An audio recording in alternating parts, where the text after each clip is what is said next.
Hello everyone, welcome to philosophy junction. My name is Deepak Kumar. आज के session में आप सभी का स्वागत है, वंदन है। आज के सेशन में हम लोग एफआई स्कोर के बारे में पढ़ेंगे। बिकॉज देन यदि आप चैनल पे न्यू हैं तो चैनल को सब्सक्राइब करके बेल आइकन को प्रेस कर लें ताकि आपसे कोई भी अपडेट छूट ना पाए। मैं इस चैनल पे यूजीसी नेट, असिस्टेंट प्रोफेसर और पीएचडी से रिगार्डिंग महत्वपूर्ण अपडेट प्रोवाइड करता हूँ। आपको यदि उच्च शिक्षा में अपने कैरियर को बनाना है, अपने कैरियर को संवारना है, अपने भविष्य को संवारना है, सरकारी असिस्टेंट प्रोफेसर बनने की सपना को साकार करना है, तो मैं आपके लिए एक वीडियो बहुत ही महत्वपूर्ण होने वाली है कि जैसे कि अपने महाविद्यालय विश्वविद्यालय में असिस्टेंट प्रोफेसर बनने के लिए क्राइटेरिया क्या होती है, एपीआई स्कोर क्या होता है, अपने भविष्य को कैसे संवारा जा सकता है, मिनिमम क्राइटेरिया क्या है असिस्टेंट प्रोफेसर बनने के लिए, एपीआई स्कोर की क्या भूमिका है, मैं एक वीडियो में आपको संपूर्ण जानकारी देने वाला हूँ। एपीआई स्कोर जैसा जिसका फुल फॉर्म होता है, मतलब होता है एकेडमिक परफॉर्मेंस इंडिकेटर या इंडेक्स। जो आपने अभी तक जो पढ़ाई लिखाई की वो आपका एपीआई स्कोर से संबंधित है। यदि आप जनरल कैटेगरी से हैं तो असिस्टेंट प्रोफेसर बनने के लिए आपको एक मास्टर डिग्री में 55% मार्क्स होनी चाहिए। 55% से कम मार्क्स यदि है आपके पास तो जनरल कैटेगरी के हैं तो आप असिस्टेंट प्रोफेसर नहीं बन सकते हैं। उसके बाद हम लोग आते हैं उसके बाद हम लोग आते हैं ओबीसी, एससी, एसटी कैंडिडेट हैं तो आपको मास्टर में 50% मार्क्स होने चाहिए, ये मिनिमम क्राइटेरिया हो। उसके बाद एपीआई स्कोर का निर्धारण भी आपके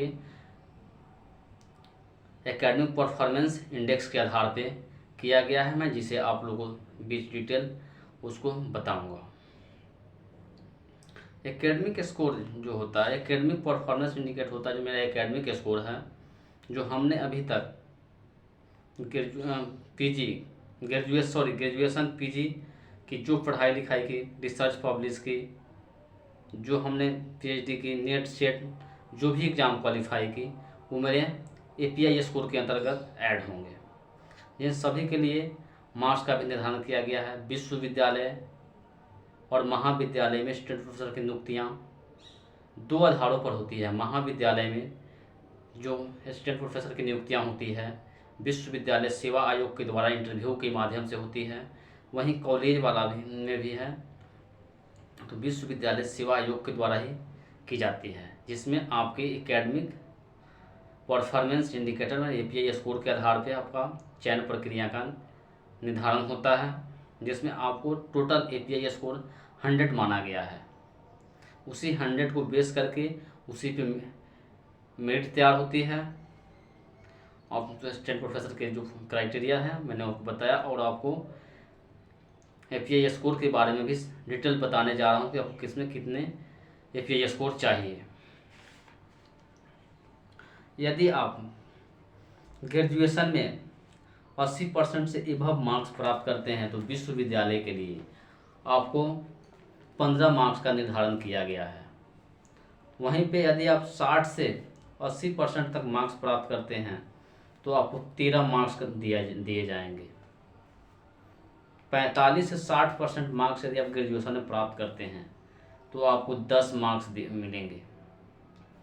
45 से 55 तक मार्क्स प्राप्त करते हैं तो आपको 5 मार्क्स दिए जाएंगे। इतना याद रहे कि आपको ग्रेजुएशन में 45% से कम मार्क्स नहीं होने चाहिए। वहीं आते हैं हम master degree, master of art post graduate में, उसमें भी वही क्राइटेरिया है। 80% से एबव मार्क्स होता है तो आपको टोटल 25 मार्क्स का निर्धारण किया गया है। 60 से 80 मार्क्स यदि आप प्राप्त करते हैं तो आपको 23 नंबर दिए जाएंगे। वहीं 55 से 60 मार्क्स आप यदि प्राप्त करते हैं तो टोटल आपको 20 मार्क्स दिए जाएंगे। उसके बाद यदि आप एमफिल की वैधता को हटा दी गई है, लेकिन मैं बता रहा हूँ कि एमफिल में यदि आप 80% सॉरी 60 से 80% मार्क्स प्राप्त करते तो 7 मार्क्स का निर्धारण किया गया है। 55 से 60% अगर मार्क्स प्राप्त आप किए हैं एमफिल में तो आपको 5 मार्क्स दिए जाएंगे। और पीएचडी के लिए आपको 30 मार्क्स का निर्धारण किया गया है। यदि आपके मन में एक सवाल चल रहा होगा कि मेरे साथ पीएचडी भी हैं और नेट भी एमफिल भी हैं, तो दोनों के लिए अलग अलग मार्क्स का निर्धारण होंगे क्या? नहीं, जो मैक्सिमम मार्क्स का निर्धारण किया गया है 30 मार्क्स आपको मिलेंगे। आपको किस बात पीएचडी भी हो एमफिल भी हो तभी 30 मार्क्स ही दिए जाएंगे। आपके साथ नेट और जीआरएफ दोनों हैं तो 7 मार्क्स आपको दिए जाएंगे। ओनली नेट है तो 5 मार्क्स दिए जाएंगे। आप सेट परीक्षा माने स्टेट एबिलिटी टेस्ट पास किए हुए हैं तो आपको 3 नंबर दिए जाएंगे। एलिजिबिलिटी माने स्टेट लेवल एबिलिटी टेस्ट भी पास किए 2 नंबर। आपके मन में चल रहा होगा सवाल कि मेरे साथ नेट जीआरएफ है, सेट है, स्लेट है, मुझे पूरे जोड़ के इतने मार्क्स मिलेंगे? नहीं, जो इन सभी के लिए मार्क्स का भी मैक्सिमम मार्क्स का जो निर्धारण किया गया है आपको टोटल 7 मार्क्स से दिए जाएंगे। उसके बाद आता है रिसर्च पब्लिश। रिसर्च पब्लिश के लिए पर रिसर्च के हिसाब से 2 मार्क्स दिए जाते हैं। मैक्सिमम आप 5 रिसर्च का नंबर ऐड होगा तो 5 दूने 10 होते हैं।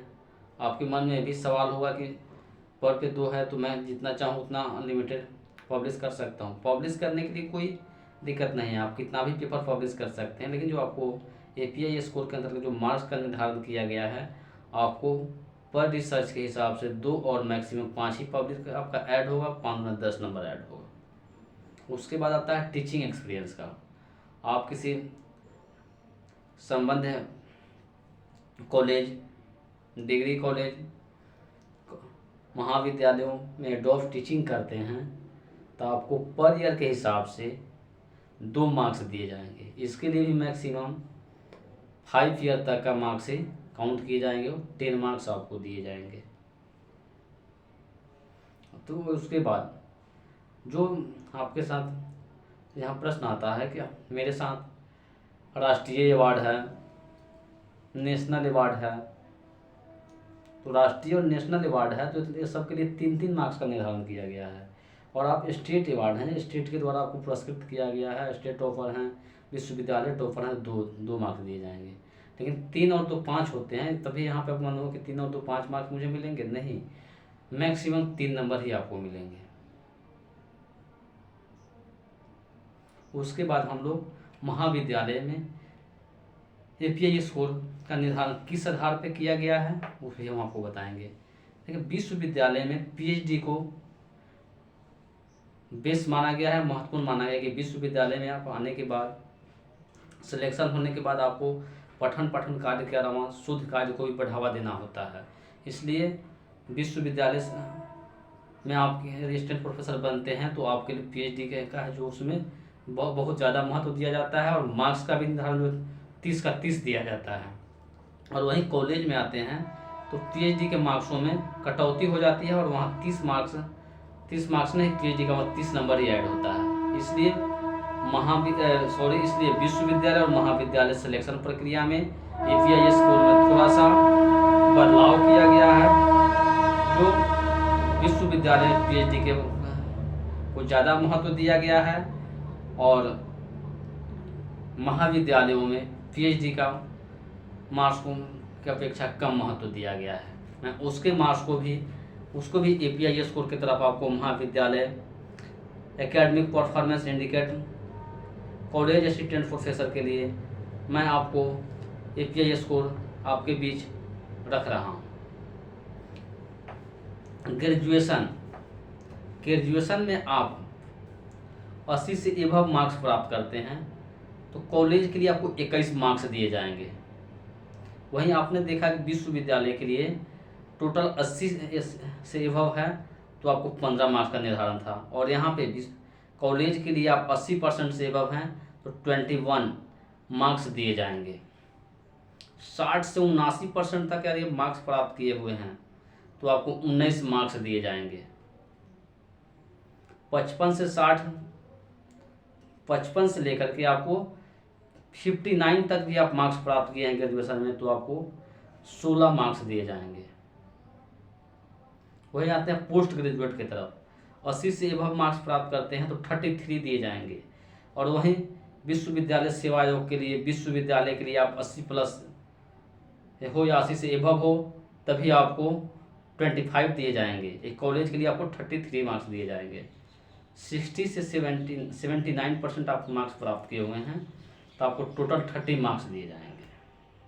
55 से लेकर के 59 तक आप मार्क्स प्राप्त किए हुए हैं तो मास्टर यानी पोस्ट ग्रेजुएशन में आपको 25 मार्क्स दिए जाएंगे। यहाँ पे भी एमफिल के मार्क्सों का निर्धारण किया गया है। कॉलेज में आप असिस्टेंट प्रोफेसर के लिए 60 से एबव है तो 7 मार्क्स आपको मिलेंगे, 55 से 59 है तो आपको 5 मार्क्स दिए जाएंगे। और यहाँ पे पीएचडी का टोटल आपको 30 जो हम विश्वविद्यालय के लिए 30 नंबर ऐड होता था, यहाँ कॉलेज के लिए आपको पीएचडी का 20 नंबर मिलेगा। नेट विथ जेआरएफ, नेट और जेआरएफ दोनों हैं आपके पास, तो वहाँ विश्वविद्यालय के लिए 7 मार्क्स का टोटल निर्धारण है और कॉलेज भी के लिए आपको टोटल 10 मार्क्स दिए जाएंगे। ओनली नेट स्लेट है तो 8 मार्क्स आपको दिए जाएंगे। और रिसर्च पब्लिश का जो मिनिमम मार्क्स का निर्धारण किया गया है आपको टोटल 6 मार्क्स से दिए जाएंगे। आपको मैंने आपको विश्वविद्यालय और महाविद्यालय के पीएच स्कूलों के संबंधित में जानकारी दिया। आपको शायद जानकारी अच्छा लगा होगा। इस जानकारी को अधिक से अधिक शेयर करें और मेरे इस यूट्यूब चैनल को अधिक से अधिक सब्सक्राइब करना ना भूलें। Thank you watching for this video.